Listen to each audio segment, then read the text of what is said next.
The world economy is entering a phase unlike anything we have seen in modern history. For years, we lived in an environment built on assumptions that felt permanent: low inflation, predictable central bank behavior, steady globalization, and financial systems that seemed capable of absorbing even the worst shocks. Today, those assumptions are collapsing, one by one. And what is emerging in their place is a global landscape defined by fragility, fragmentation, and the uncomfortable sense that the tools we trusted for decades may no longer be enough. Across every major region, the indicators are shifting in ways that tell a consistent story. Growth is slowing, even as costs remain high. Debt is climbing, even as countries struggle to refinance what they already owe. And the world's biggest economies, those that once acted as stabilizers, are now sources of volatility themselves. We're watching a global system that once felt coordinated gradually drift toward a more chaotic, uncertain path. Inflation was supposed to be a temporary phenomenon, a brief side effect of pandemic disruptions, but it behaved differently from any model central banks relied on. Even after aggressive rate hikes, inflation has proven stubborn, forcing policymakers to accept a difficult truth. The world has entered a more inflationary era, one where supply chains, labor markets, geopolitical rivalries, and energy transitions all push prices upward in unpredictable ways. This means interest rates cannot simply return to the ultra-low levels that fueled decades of cheap growth. But higher interest rates have consequences. They expose weak balance sheets. They put pressure on households, small businesses, and government budgets. Countries that borrowed heavily when money was cheap are now struggling to sustain their obligations. What once felt manageable suddenly looks precarious.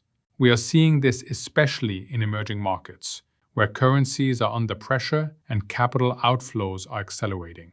These regions depend on global stability, but they now find themselves facing rising borrowing costs at the exact moment they need more economic support.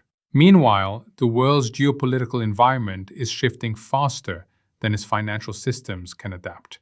Rivalries between major powers are no longer contained to diplomatic disputes. They affect trade routes, technology flows, commodity markets, and global supply chains. When nations choose strategic security over economic efficiency, production becomes more expensive and less predictable. Redundancy replaces optimization. Fragmentation replaces globalization. And economies that once depended on smooth global integration must adjust to a world when nothing moves as easily or as cheaply as before. On top of these challenges, technological transformation is reshaping the labor market in real time. Artificial intelligence is enabling unprecedented levels of automation and decision-making.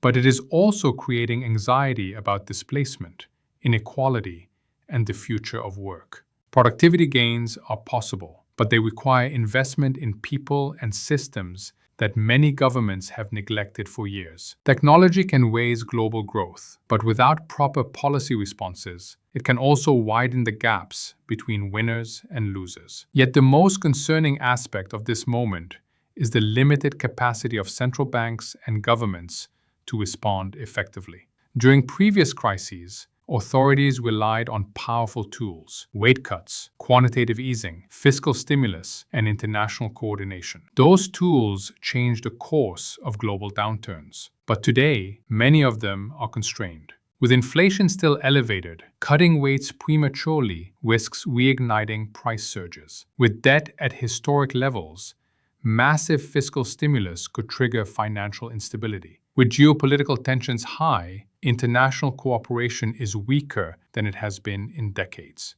This means the world is more exposed to shocks than it used to be. A single disruption, whether in energy markets, global shipping, banking systems, or major economies, can have ripple effects that spread faster and wider than expected. We saw hints of this when supply chains stalled, when regional banks came under pressure, and when commodity prices swung unpredictably. These were warnings of how sensitive the system has become, but the underlying vulnerabilities are still growing. The biggest risk is not a single crisis. It is the possibility that multiple crises emerge at the same time. An inflation shock combined with a debt shock, a supply shock combined with a geopolitical escalation, a banking shock combined with a currency crisis. The global economy has fewer buffers today. There is less coordination, less trust, and less margin for error. But within this complex and uncertain environment, there are also important lessons taking shape. Lessons that could guide countries toward more resilient futures if they choose to act on them. The path forward requires clear recognition that the world has changed, and that the policies of yesterday cannot solve the problems of tomorrow. The first lesson is that countries must rebuild economic resilience rather than depend on short-term fixes. For decades, the global economy operated with almost no slack. Supply chains were optimized to reduce costs, not to absorb shocks. Energy systems were built around geopolitical assumptions that no longer hold. Financial markets grew dependent on liquidity injections that cannot be repeated in the same way. To navigate the new era, nations must invest in diversification, redundancy, and long-term stability, even if those choices seem more expensive in the short run. Second, policymakers must address structural challenges that were ignored during years of easy growth. Aging populations, weak productivity, outdated infrastructure, fragile healthcare systems, and underinvestment in education have left many societies vulnerable. These aren't issues that can be solved with monetary policy alone. They require coordinated, forward-looking strategies that governments have postponed for too long. The longer these structural issues remain unresolved, the harder it becomes to maintain economic stability. Third, the global financial architecture must adapt to a world that is no longer unipolar. Emerging markets are demanding more influence in the international system, while traditional institutions face questions about their relevance and credibility. If cooperation continues to weaken, the world may drift into separate financial blocs,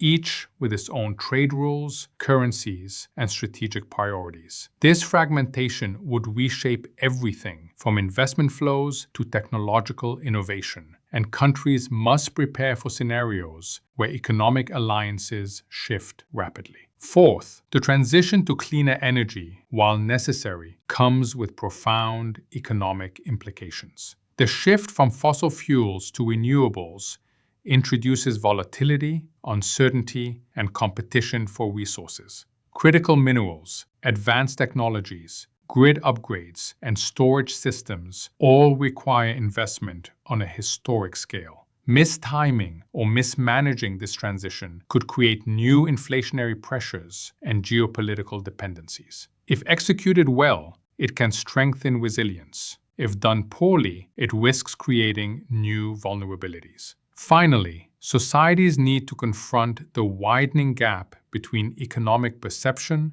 and economic reality. People across the world feel increasingly insecure, even when headline numbers suggest the economy is growing. This gap fuels political polarization, weakens trust in institutions, and makes it harder for leaders to implement necessary reforms. No economy can thrive in the long term without public confidence, and rebuilding that trust will require transparency, fairness, and policies that deliver real improvement in people's daily lives. All of this points to a simple truth. We are living in a transitional period, one in which the old framework is fading and a new one has not yet taken shape. Transitional periods are always turbulent. They expose weaknesses. They force difficult choices. They create uncertainty about what comes next. But they also create opportunities for renewal, if leaders are willing to act boldly and intelligently. The global economy is not destined for collapse,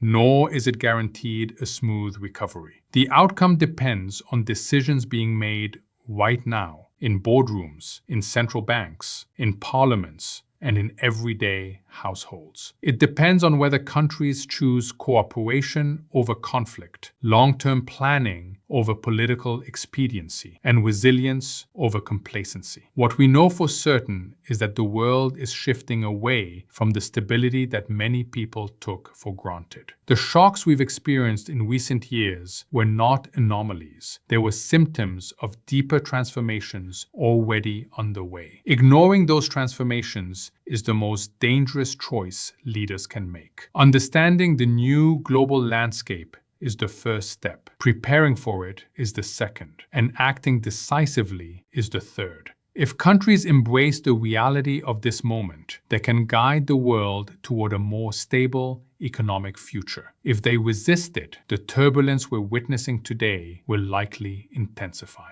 The next few years will be defining, not because a single crisis looms, but because a combination of pressures is testing the system from every direction.